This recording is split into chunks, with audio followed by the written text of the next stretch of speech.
اللہ پاک نے ایک فرشتہ ایسا مقرر آقا علیہ السلام کی قبر انور پر فرمایا، یہ حدیث پاک کا مفہوم ہے۔ آقا علیہ السلام فرماتے ہیں کہ اللہ پاک نے میری قبر پر ایک ایسا فرشتہ مقرر فرمایا ہے، جب کوئی بندہ مجھ پر درود پاک پڑھتا ہے تو وہ فرشتہ ایک ہی ٹائم میں جہاں بندہ بیٹھا ہو اس کا نام، اس کے والد کا نام بمائے شناخت میری بارگاہ میں پیش کیا، میری بارگاہ میں پیش کرتا ہے کہ فلاں بن فلاں نے فلاں جگہ بیٹھ کر آپ پر درود پاک پڑھا ہے۔ ایک فرشتہ ہے، اور آج تک کوئی سائنسدان، کوئی ایسی ٹیکنالوجی، کوئی ایسا سنی عالم، کوئی ایسی ہستی آئی ہی نہیں دنیا میں آقا علیہ السلام کے علاوہ، اللہ پاک کے علاوہ کوئی ایسا بندہ نہیں آیا جس نے فرشتوں کی تعداد گنی، اور ان تعداد کے اندر وہ فرشتہ بھی ہے جس کی ڈیوٹی آقا علیہ السلام کی قبر انور پر ہے۔ اور فرشتوں کی تعداد اتنی ہے کہ آقا علیہ السلام کی قبر انور پر 70,000 صبح آتے ہیں، 70,000 شام درود پاک پڑھنے کے لیے، جو ایک مرتبہ آ گئے وہ دوسری مرتبہ قیامت تک آ ہی نہیں سکتے، اتنی تعداد ہے فرشتوں۔ انہی تعداد میں ایک فرشتہ ہے جو آقا علیہ السلام کی قبر انور پر مقرر فرمایا اللہ پاک نے کہ جب کوئی بندہ جہاں بھی بیٹھ کر آقا علیہ السلام پر درود پاک پڑھتا ہے وہ فرشتہ چکر لگاتا ہے دنیا کا، سیاح فرشتہ سیر کرتا ہے، اس کا نام، اس کے والد کا نام بمائے شناخت آقا علیہ السلام کے بارے میں پیش کرتا ہے کہ فلاں بندے نے فلاں جگہ بیٹھ کر آپ پر درود پاک پڑھا ہے۔ اور دیکھیں اس پر علماء کرام نے نقطے بیان کیے ہیں، کافی نقطے بیان ہوئے ہیں۔ اب کوئی فرشتہ اللہ پاک کی حمد و ثنا کر رہا ہے، کوئی فرشتہ آقا علیہ السلام پر درود پاک پڑھ رہا ہے، کوئی سجدے میں ہے، کوئی رکوع کے اندر ہے، کوئی کہاں ہے، کوئی کہاں ہے، مگر یہ فرشتہ بڑا خوش نصیب ہے جس کو اللہ پاک نے اتنی بڑی فضیلت عطا فرمائی کہ وہ آقا علیہ السلام کا درود پاک جا کر اکٹھا کرتا ہے اور آقا علیہ السلام کی بارگاہ میں پیش کرتا ہے، اتنا خوش نصیب فرشتہ۔ اور فرمایا کہ حضرت جبرائیل ہے تمام فرشتوں میں سردار ہے، مگر آقا علیہ السلام کے خادم ہیں، آقا علیہ السلام کے منشی ہیں حضرت جبرائیل بھی۔ اور یہ فرشتوں کو اللہ پاک نے اتنی فضیلت دی کہ تمام انسانیت سے بہتر فرشتوں کو بنایا۔ اور دیکھیں نبی اور فرشتوں کے علاوہ کوئی بندہ معصوم ہی نہیں ہے، یہ فرمایا گیا نبی اور فرشتوں کے علاوہ کوئی معصوم ہی نہیں ہے، اور فرشتے معصوم ہیں مگر ہیں آقا علیہ السلام کے خادم، اتنی فضیلت اللہ پاک نے ان کو دی۔ اور وہ فرشتہ جو ہے، اب یہاں پر ایک نقطہ دیکھ لیں کہ اللہ پاک نے ایک خادم دربار رسالت کو اتنی بلند رتبہ عطا فرمایا، اتنا بلند رتبہ دیا کہ وہ ایک ہی وقت میں، اب آپ خود سوچیں کہ میں نے یہاں بیٹھ کر السلام علیکم یا رسول اللہ پڑھا، اب ایک بندہ اسی وقت میں کسی اور مسجد میں پڑھ رہا ہے، اسی وقت میں گھر میں پڑھ رہا ہے، اب وہ فرشتے کی طاقت کتنی ہے، ایک ہی فرشتہ ہے، کس کس کا درود پاک اکٹھا کرے گا، وہ سب کا کرے گا، اور اس کا نام، اس کے والد کا نام آقا علیہ السلام کی بارگاہ میں پیش کرے گا، اتنی طاقت اللہ پاک نے اس کو فرشتے کو دی۔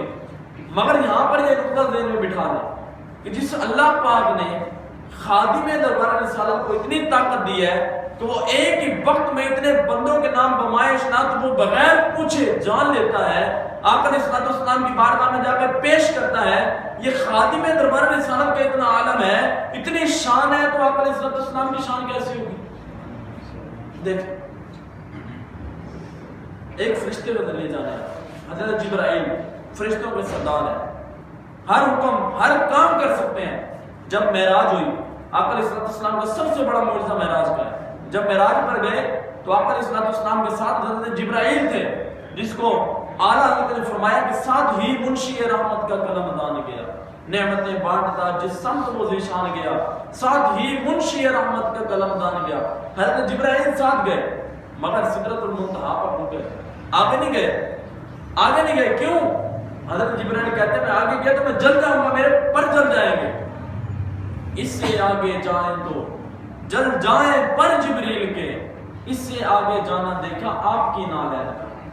آپ علیہ السلام کی نالین آگے گئی، آپ علیہ السلام نالے پاک کے ساتھ جوتے مبارک کے ساتھ تشریف لے گئے، اتنے پردے کراس کی، اتنے پردے کراس کر جب اللہ پاک کے نور کو دیکھا تو کیسا عالم تھا. آئیے ایک نقشہ کھینچتا ہوں.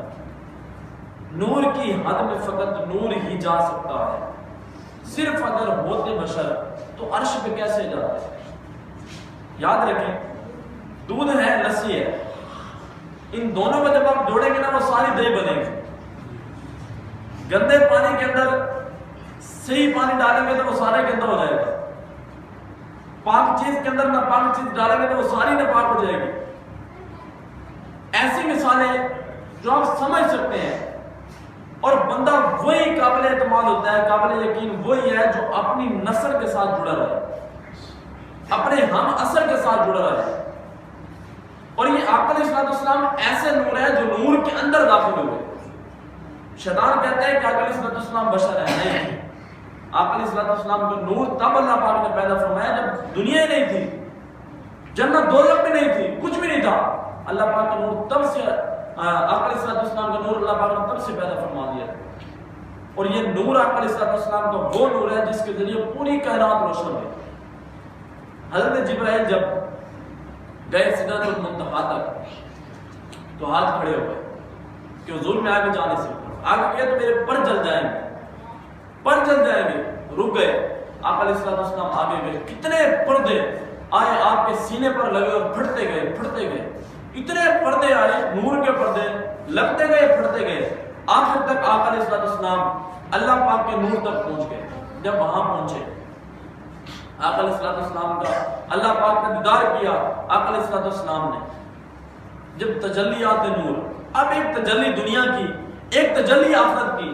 دیکھیں کیا ہے, ایک تجلی حضرت عیسیٰ علیہ السلام نے بھی دیکھی, ایک تجلی حضرت موسیٰ علیہ السلام نے بھی دیکھی, ایک تجلی آقا علیہ السلام کی ہے.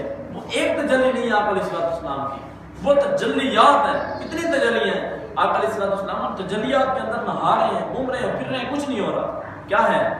آقا علیہ السلام نور ہے. نور کی حد میں فقط نور ہی جا سکتا ہے. صرف اگر ہوتے بشر تو عرش پہ کیسے جاتے؟ اللہ پاک نے خود اپنے حبیب صلی اللہ علیہ وسلم کے قرآن پاک کے اندر آقا علیہ السلام کی شان کو بیان کیا. کس انداز سے بیان کیا کہ قرآن پاک کی ایک آیت میں آتا ہے ھذا کتاب نور و کتاب مبین, نور و کتاب مبین. اس طرح آیت مبارکہ کا مفہوم ہے کہ اللہ پاک نے ایک نور بھیجا اور ایک روشن کتاب. اب جس مرضی کی آپ تفسیر اٹھا لیں, تفسیر کبیر اٹھائیں, تفسیر بیضاوی اٹھائیں, تفسیر جلالین اٹھائیں, جس مرضی کے اندر آپ دیکھ لیں, تفسیر مدارک ہے اسی کے اندر یہی لکھا ہوگا نور سے مراد آقا علیہ السلام ہی ہے. اللہ پاک نے نور بھیجا اور روشن کتاب قرآن پاک کو نازل فرمایا. اللہ پاک نے صاف صاف بیان فرمایا. پیرس اسلام بھائیو, آقا علیہ السلام وہ ہستی ہیں جن کو اللہ پاک نے تمام جہانوں کے لیے رحمت بنا کر بھیجا. یاد رکھیں, نعمت ہوتی ہے نعمت, اس کا حساب ہوتا ہے, رحمت کا حساب نہیں ہوتا. آقا علیہ السلام کی وہ رحمت ہے جب اپنے امتیوں پر ڈالتے ہیں تو اس کا حساب و کتاب کوئی نہیں ہے. جتنی مرضی ڈال دیں, جس کو چاہے ولی بنا دیں, اولیت کا رتبہ دے دیں, جس کو چاہے غنی بنا دیں, جس کو چاہے فقیر رکھیں. یا علیہ السلام کی جس کو جہاں جتنا چاہا سب کو عطا کیا. یا علیہ السلام کی شان ہے. تو پہلے اسلام میں جب بھی کبھی ہم زبان اٹھائیں تو آپ علیہ السلام کی شان میں ایسی زبان اٹھائیں کہ ان کی شان کے اندر کوئی گستاخی نہ ہو, کوئی ایسا لفظ نہ نکلے ہماری زبان سے جو آپ علیہ السلام کی شان میں بے ادبی ہو. ایسا لفظ اپنی زبان سے نہ نکالیں. کچھ لوگ ہیں جو ایسے ایسے لفظ نکالتے ہیں جن کو علم نہیں ہوتا بات کرنے کا, مگر ان کی زبان سے ایسے لفظ نکلتے ہیں آپ علیہ السلام کی شان کے اندر بے ادبی کر رہے ہوتے ہیں. ہاں, آپ علیہ السلام کی شان بیان کرنے کے لیے ہمارے پاس علم ہونا ضروری ہے, نالج ہو, تاکہ ہم بیان کریں. اگلا بندہ ہمیں روک نہ سکے یار آپ بیان کیا کر رہے ہو. کلمہ ہم نے آقا علیہ السلام کا پڑھا اور اس کے بارے میں ہم کہہ رہے ہیں آقا علیہ السلام نور نہیں ہے, کیسے ہو سکتا ہے؟ آقا علیہ السلام نور ہے, بشر ہے, دنیا کے اندر رہے, بشریت میں رہے. حضرت عائشہ صدیقہ رضی اللہ تعالی عنہا فرماتی ہیں کہ جب میرے لال محل سامنے آئے, آقا علیہ السلام میرے سامنے آئے, ایک پردہ اٹھایا, دوسرا پردہ اٹھایا, جیسے تیسرا پردہ اٹھانے لگے اپنے چہرے انور سے, تو میں نے ہاتھ کھڑے کیے کہ میرے لال تیسرا پردہ نہ اٹھانا, میری بینائی چلی جائے گی. کتابوں کے اندر لکھا ہوا ہے. آقا علیہ السلام کی نورانیت اتنی تھی. حضرت فاطمہ الزہرا, حضرت آمنہ رضی اللہ تعالیٰ کے بارے میں آتا ہے کہ وہ سوئی ڈھونڈ رہی تھی, سوئی نہیں مل رہی تھی, رات کا وقت تھا. آقا علیہ السلام کمرے میں داخل ہوئے, اتنی چہرے کی روشنی تھی اتنی چہرے کی روشنی دی کہ وہ اس چہرے کی روشنی سے سوئی ڈھونڈ لی. ایک چھوٹی سی سوئی ہوتی ہے, کیا ملتا ہے اس میں؟ کیا ملتا ہے؟ کچھ بھی نہیں ہوتا. دیکھیں کتنی جو ہے نا اللہ پاک نے آقا علیہ السلام کو نور کے انبار عطا فرمایا تھا, نور کے انبار عطا فرمایا. جب میں نے بتا رہا تھا آپ کو کوہ طور پر حضرت موسیٰ علیہ السلام اللہ پاک کا دیدار کرنے کے لیے گئے, اللہ پاک نے ارشاد فرمایا کہ اے موسیٰ میرا دیدار نہیں کر سکے گا. انہوں نے بار بار اصرار کیا کہ میں نے دیدار کرنا ہے, میں نے دیدار کرنا ہے. آقا علیہ السلام کے پیرے اللہ پاک نے ارشاد فرمایا کہ آؤ کوہ طور پر آؤ, دیکھو کیسے آپ میرا دیدار کرتے ہو. جب حضرت موسیٰ علیہ السلام کوہ طور پر تشریف لے گئے, اللہ پاک نے فرمایا ایک تجلی ڈالوں میں, ایک تجلی. اب وہ تجلی کتنی تھی یہ بھی سنیے. ایک سوئی ہوتی ہے نا, سوئی دور سے بندے کو نظر نہیں آتی. اب سوئی کا 70واں حصہ, سوئی کا 70 حصہ کرنا کیا بچے گا؟ پہلے تو اسے ہوں گے نہیں 70 حصے. سوئی کا 70واں حصہ اللہ پاک نے تجلی فرمائی, اس 70ویں حصے جیسے تجلی فرمائی اور کوہ طور پاش ہو گیا. حضرت موسیٰ علیہ السلام بے ہوش ہو گئے. یہ بھی حضرت موسیٰ علیہ السلام تھے جن کو اللہ پاک نے اتنی شان عطا فرمائی. ہر نبی شان والا ہے, ہر نبی شان والا ہے, ہر نبی کے پاس بڑھ سے بڑھ کر اللہ پاک نے ان کو رتبہ عطا فرمایا. مگر آپ علیہ السلام کا رتبہ ایسا ہے کہ وہ تجلیات کے اندر داخل ہو گئے. اتنی اللہ پاک نے آپ کو جو ہے نا رتبہ عطا فرمایا تھا, نور کے انبار آپ پر ڈالا تھا اللہ پاک نے. پیارے اسلام بھائیو, ایک جگہ لکھا ہے آقا علیہ السلام زور کی نماز پڑھائی. آقا علیہ السلام نے مسجد نبوی سے باہر نکلے, ابھی راستے میں جا ہی رہے تھے. یہ کتاب ہے سورۃ النبی, اس کے اندر لکھا ہے حضرت سامورہ بن جندب رضی اللہ تعالیٰ عنہ آپ کے پیچھے ہو رہی ہے. چلتے گئے تھوڑا سا سفر کیا تو ایک بچے کو دیکھا جو بچہ مٹی کے اندر کھیل رہا ہے. آقا علیہ السلام نے فرمایا کہ جاؤ اس بچے کو بلاؤ. حضرت سامورہ بن جندب رضی اللہ تعالیٰ عنہ, جب وہ بچے کو بلایا گیا, بچہ قریب آیا تو آپ رضی اللہ تعالیٰ عنہ اس بچے کو جب لے آئے تو اس بچے نے آپ علیہ السلام کے ہاتھ پر ہاتھ رکھا, مس کیا اور آپ علیہ السلام کے ہاتھ کو چوم لیا.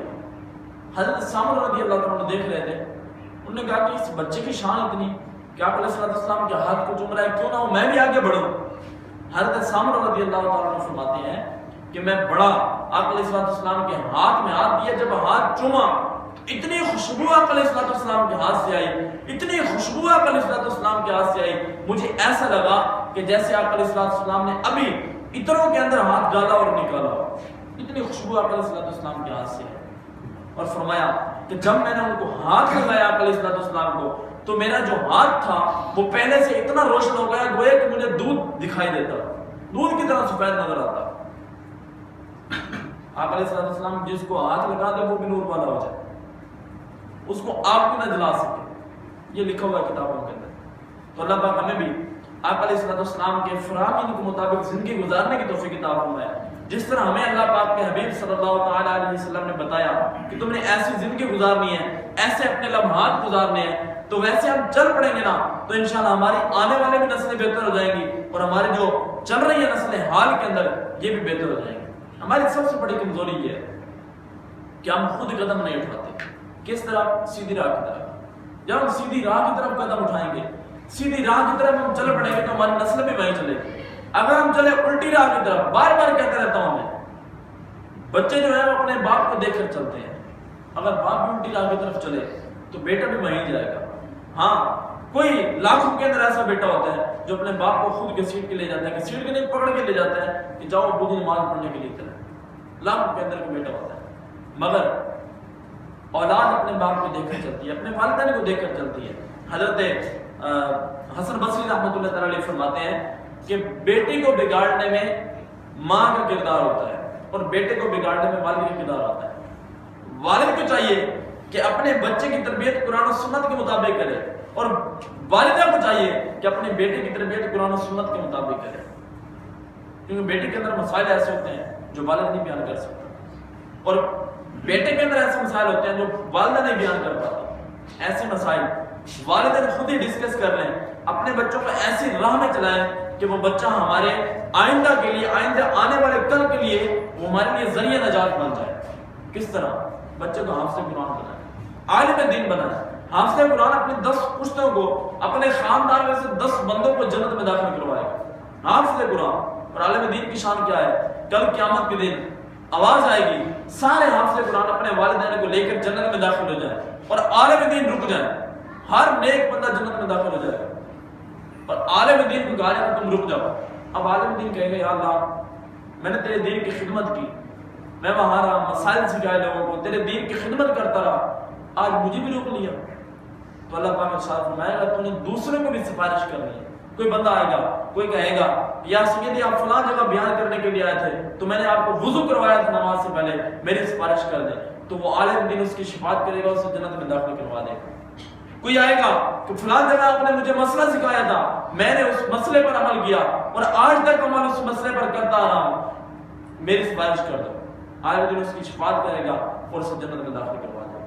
یہ عالم دین کی شان ہے۔ عالم وہ ہے، فرمایا کہ عابد عبادت گزار ساری رات عبادت کرتا رہے، عالم دین ساری رات سوئے رہے، اس کے سونا ہی عبادت کرنے والے سے بہتر ہے۔ کیوں کہ جو بندہ عبادت کر رہا ہے اس کو یہ نہیں پتا کہ اللہ پاک کیا کہہ رہا ہے، قرآن پاک پڑھ رہا ہے اس کو یہ نہیں پتا کہ یہ عربی کیا بتا رہی ہے، عربی کے اندر لکھا ہوا کیا ہے۔ جو عالم دین ہے اس کو پتا ہے یا ایھا الذین آمنوا، یہ کیا بتا رہا ہے، یا ایھا الذین آمنوا اتقوا اللہ حق تقاته ولا تموتن الا وانتم مسلمون، یہ بتا کیا رہا ہے اللہ پاک ہمیں؟ اللہ پاک کہہ رہا ہے یا اے ایمان والو تم مجھ سے ڈرو ایسے کہ جیسے ڈرنے کا حق ہے۔ اب جو عام پڑھ رہا ہے اس کو پتہ نہیں ہے اللہ پاک کیا کہہ رہا ہے۔ عالم دین کا ساری رات سونا اور عابد کا ساری رات عبادت کرنا، ان دونوں میں سے عالم کا سونا بہتر ہے، کیونکہ اس کو پتہ ہے دین کے مسائل کا۔ اور آج ہمارا حال یہ ہے کہ ہم عابدوں پر پیسہ لٹا دیتے ہیں، عابدوں کو سارا کچھ دے دیتے ہیں۔ بعض اوقات ایسا بھی ہوتا ہے وہ عابد بھی نہیں ہوتا، شرابی زانی ہوتا ہے، اس پر ہم پیسہ لٹا رہے ہوتے ہیں۔ نعت خانوں کو دیکھ لیں آپ، ایسے ایسے نعت خواہ آگے دنیا کے اندر جس کو سیدھا کلمہ پڑھنا نہیں آتا، وہ آ کر ہمیں دین سکھا رہا ہوتا ہے، پتہ نہیں کہاں کہاں سے واقعات لے کر آتا ہے۔ آپ علیہ السلام نے فرمایا وہ حدیث پاک ہوتی نہیں، آپ علیہ السلام نے حدیث پاک کے اندر فرمایا جس کا مفہوم ہے کہ جس نے میرے اوپر ایسی بات بولی جو میں نے نہیں کہی، جو مجھ میں سے نہیں ہے، وہ اپنا ٹھکانہ جہنم میں بنا لے۔ مگر وہ واقعہ سنا رہے ہوتے ہیں، ان کو علم نہیں ہوتا، چرچوں کے بغیر وہ ہمیں اسٹیجوں پر پڑھ ہی نہیں سکتے، وہ ایسی ایسی چیزیں ہم نے بلا لی ان کو، اور ہاں وہ نعت سنا کر چلے گئے، پیسہ ہم نے لٹا دیا۔ بھائی سیکھا کیا اس نعت سے؟ ہم نے کیا پتہ چلا ہمارے اندر تبدیلی کیا ہے؟